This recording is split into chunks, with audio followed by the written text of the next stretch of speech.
Hey, it's Ramsey Dewey over here in Shanghai, China. Welcome to another edition of Q&A with a Coach. Today we have a question from Luma1337, who says, are 14-ounce gloves optimal for sparring? In my case, I am 133 pounds. Greetings from Germany. Our greetings right back to you from China. Are 14-ounce gloves optimal? Okay. No.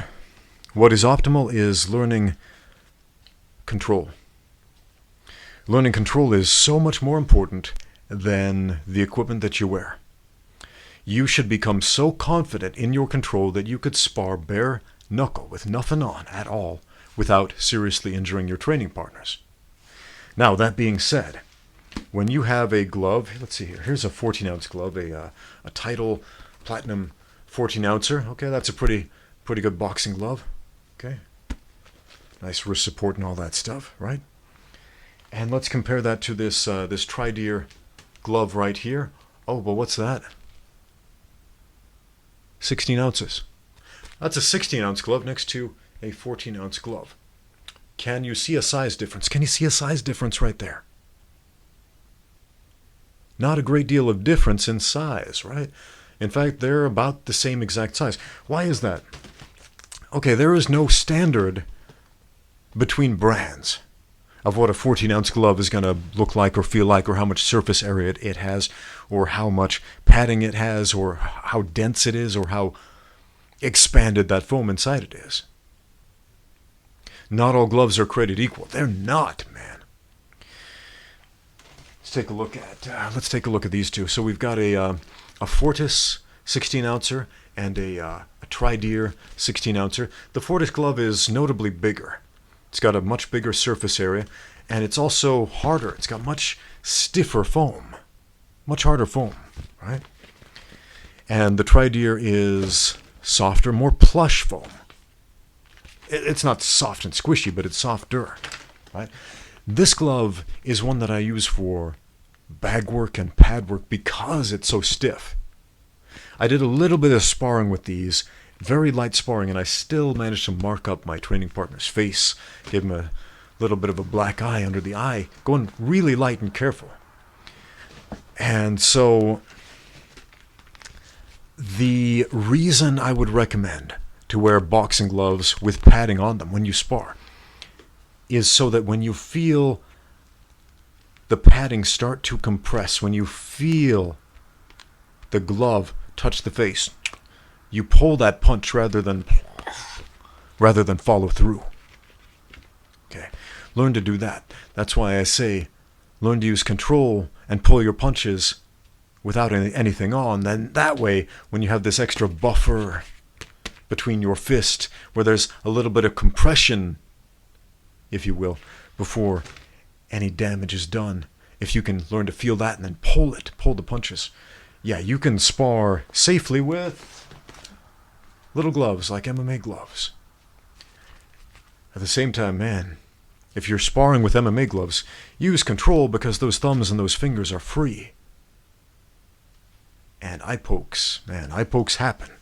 Accidentally and occasionally deliberately.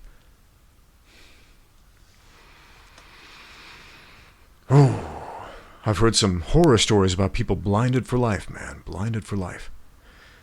Man, our friend the Punch Professor, go check out his channel. It's awesome. It is awesome. One of the most underrated boxing channels on YouTube. The Punch Professor, man. I should put a link to his channel in the comments, not the comments, the description down below. Let me see if I can do that.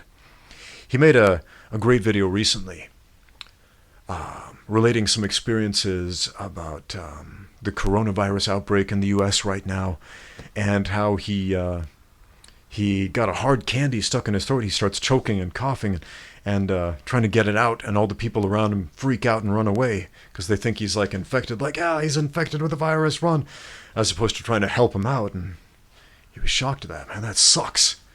That sucks, man. So understand the difference. That's the universal sign for I'm choking, please help me, as opposed to, I'm turning into a mutant zombie who's going to kill you all with my virus, man. So help a brother out, man. But he made this excellent video about old school boxing gloves versus modern boxing gloves. You'll notice the modern ones have an attached thumb. There's a piece of webbing right there. Whereas the old gloves, I don't have with me a pair of the old school boxing gloves with the detached thumb.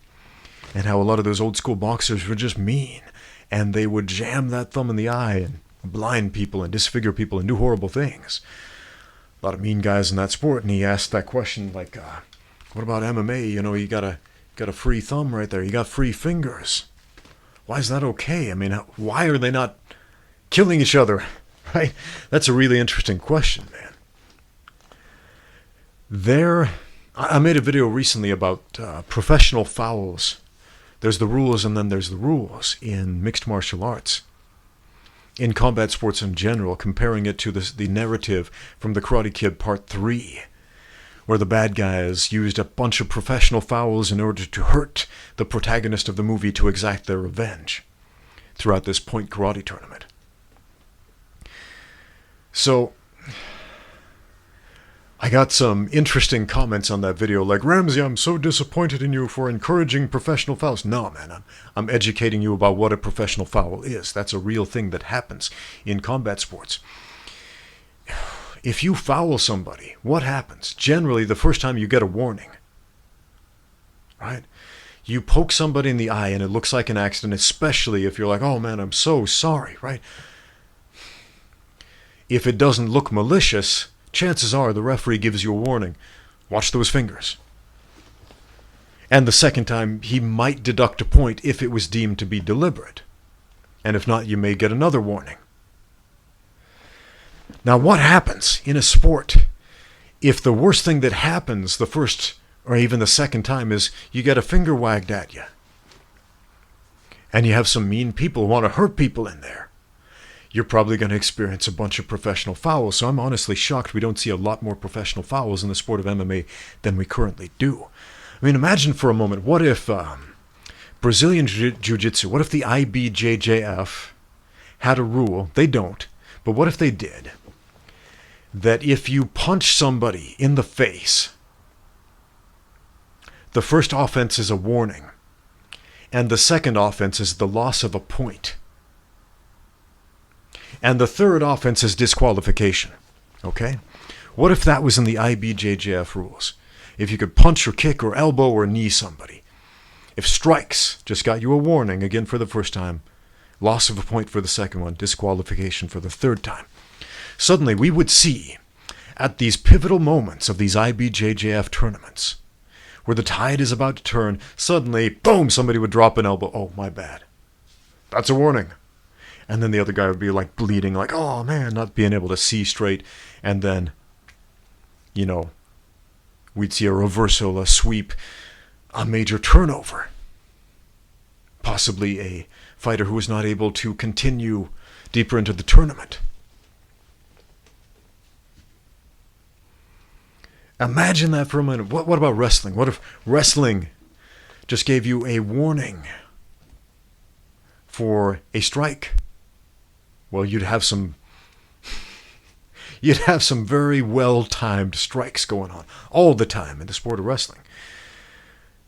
At least I assume you would, because, again, there's the rules and then there's the rules. So I'm honestly shocked we don't see way more professional fouls in the sport of MMA than we already do, considering the fouls and the consequences. But going back to gloves, this was a question about the size of gloves, right?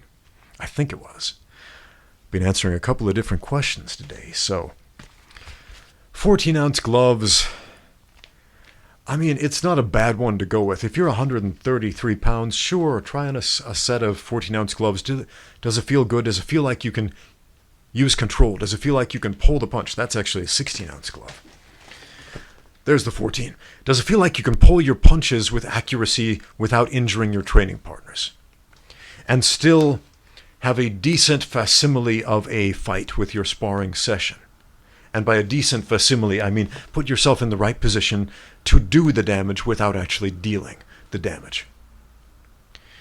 For example, being able to slip your opponent's punches, come back with a check hook or something like that, but without knocking him out, giving him a concussion, a black eye, cutting him up, or anything like that. so that you can spar another round and another and another and another and come back and do it the next day and the next and the next and the next. That is so much more important than any amount of padding on your hands. The gloves are primarily to protect your hands and not so much to protect the other guy's face. Your control that you use protects the other guy. But at the same time, the onus to protect yourself is on you. Rule number 1 of all fighting: protect yourself at all times. Every professional referee in the sport of mixed martial arts will tell the fighters that. The first thing they say, protect yourself at all times. Listen to my commands at all times. Come out fighting. Touch gloves if you want to, right? You've heard that spiel a million times if you watched UFC. It's true in the cage, it's true in the gym. Protect yourself at all times. Thanks for watching. Now get out there and train.